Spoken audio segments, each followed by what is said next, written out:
Ryan here, and today we're going to talk about the difference between basic loans and professional loans. By the end of this, you understand the difference between the two and see which one probably better suits you.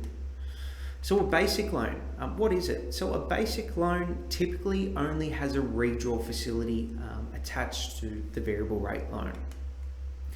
As I said, it typically is only a variable rate loan. Some lenders do offer basic fixed rates.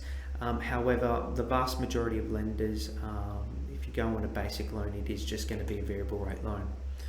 Typically allows uncapped extra repayments. Again, if it's a variable rate loan, so there's no cap on extra repayments. Low or nil in ongoing fees, which is good, especially for the rate savvy people, which I guess everyone is. Commonly lower rates compared to a package loan, which we'll go through in a second. So a professional loan, what is it? Professional loan typically has an offset account attached to a variable rate loan. Most lenders do not allow offset accounts attached to a fixed rate loan, and you'll know the difference between redraw and offset via a previous lesson that you would have completed. Credit card and insurance discount. When you go on a professional loan, lenders do give you a credit card and insurance discounts. So home and contents, landlord's insurance, Ongoing fees. These professional loans do come with annual package fees anywhere between $180 all the way up to $400 depending on the lender. Commonly lower fixed rates but slightly higher variable rates.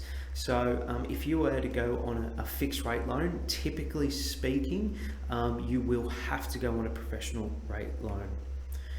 Now, you can, with a professional loan, you can split your loan.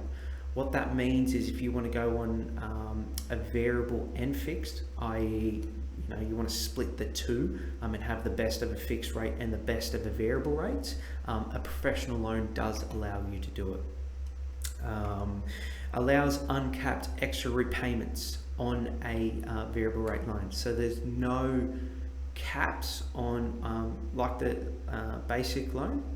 You can repay extra onto the variable rate portion. As I said before, there's always caps on extra repayments. Well, I shouldn't say always. Most lenders have caps on how much you can extra repay into your fixed rate loan. What is the difference? Professional loans include all the features of a basic loan with additional features, i.e. offset accounts, fixed rate discounts, insurance discounts, etc., etc. Now, it really depends if you want to go fixed or variable, and again, you'll need to get some advice on which one better suits you. Basic loans do have low or nil ongoing fees, opposed to professional loans, which have annual fees. So if you're just looking for the best rate in town, low ongoing fees, you're probably going to lean towards a basic loan. However, again, you need to get some advice on that. Thanks for tuning in to our lesson on the difference between basic and professional loans. I'll see you in the next lesson.